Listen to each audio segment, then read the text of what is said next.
All right, welcome to the 3 finance stories you missed on May 5th, Cinco de Mayo. We have 3 big stories. The Peloton Recall, which is going to cost a ton of freaking money, the Eviction Moratorium being vacated, and the United States government removing patent protections from vaccines for the current global pandemic. All right, let's jump right into it today because there's a lot to cover with Peloton.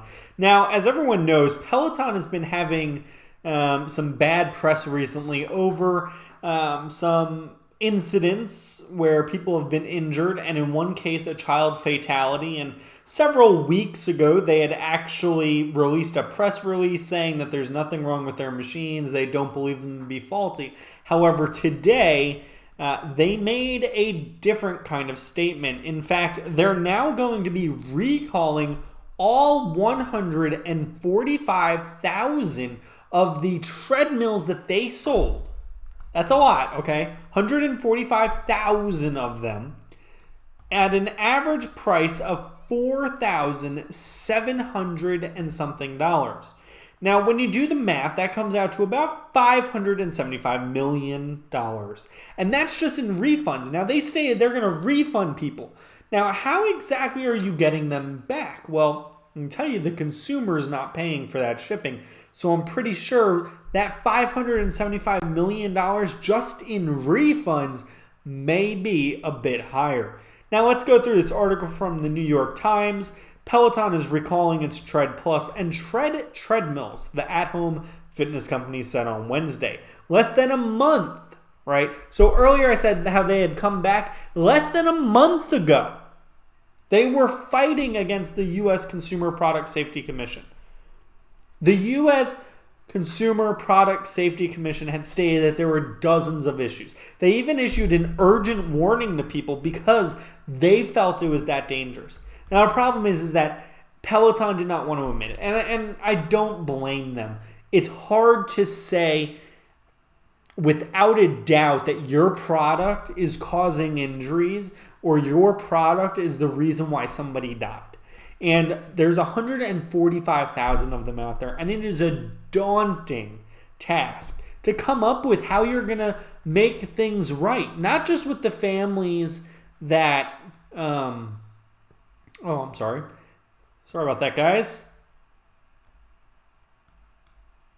Not just with the families that injuries occurred to, but the people that ordered them, people that are using them. You need to make it right now. So you need to refund their money, and you need to make it a seamless transition. Seamless. That way there's no issues with you getting it back. Because the last thing you want to do, especially for Peloton, which is a very high-priced item, the last thing you want is to piss off a large amount of your consumers or your customer base. So, I do applaud John Foley, the chief executive of Peloton. The company had made a mistake by fighting the agency's request. Great job. They came out. They admitted they made a mistake, and they're going to do the right thing, which is recalling those machines. So big shout out to Peloton. Thank you for doing the right thing. And I really hope that other companies can take this as a lesson to not wait necessarily, but admit that there's a problem and that you're investigating it and then go from there. All right, let's jump into the second story, which is that a federal judge is vacating the CDC eviction moratorium. Now, there's 2 big sides of this story. One is your renters and one is your landlords. Now, everybody seems to think, in the United States at least, that a landlord must be rolling in the dough, making tons of freaking money and just banking it. Except not all of your landlords are making $100 million a year, guys.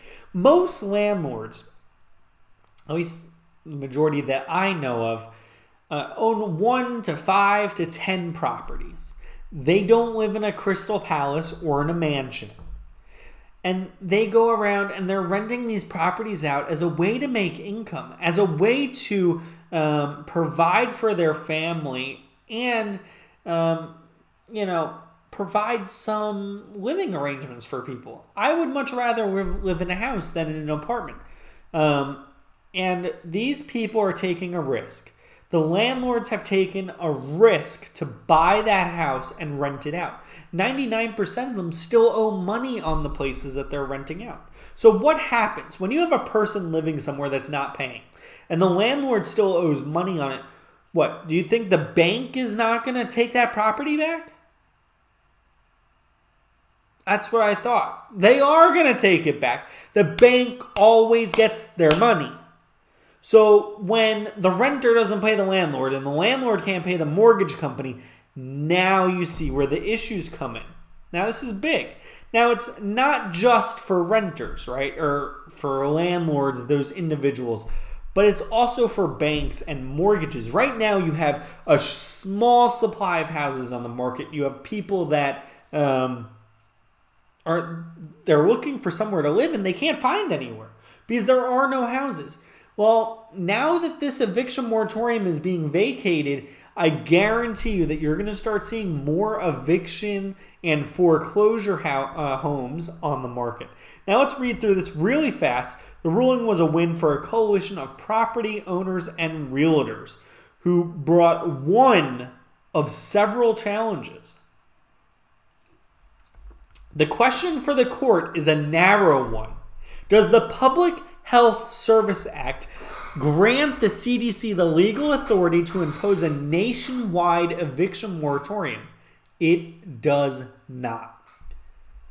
Now, what's interesting is other judges have also heard this, and they've limited their scope. This judge did not do that. In fact, it is for the entire United States. And the Department of Justice stated this: the department urges the court to limit any order to the plaintiffs withstanding before this court. This position is at odds before settled precedent. So it's going to be interesting. I got a feeling this is going to go full tilt. In fact, you already had the White House press secretary say that they're reviewing it. I wouldn't be surprised if they appeal this to a higher court. So, it's going to be interesting. Look, guys, people have got to start A, paying their bills. B, we've got to start figuring out how to get people back to work. Whether that is vaccine drives, whether that is social distancing, work at home, etc. But people have to start working. They have to stop not working. Our economy needs to move. Without an economy, the United States is dead in the water, and we've got to keep growing and producing goods to be able to use. All right, guys, and the last story, and perhaps one of the more interesting ones, it also has to do with the global pandemic, is that the U.S. government is looking at waiving patent protections for COVID vaccines.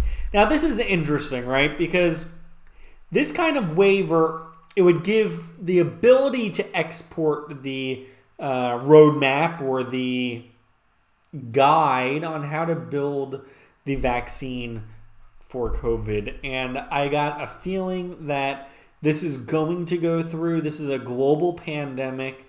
And it's going to be interesting to see what the decision is. Now, one of the things to note is that as soon as this was announced, stocks of major companies plummeted. Pfizer, Moderna, BioNTech. Why is that? Well, they make a lot of money off selling the vaccines. Now, they've also invested a ton of money into them. So you have to look at it both ways. All right, guys, that is all I have for you today. Hopefully I didn't scare you off with too much about the pandemic, but I did think that those stories had the biggest impact on the markets today. Anyhow, I appreciate you guys, and I hope you have a great day. If you enjoyed this video, please like and subscribe to Money Isn't Hard. Remember, it's easy. Have a good one.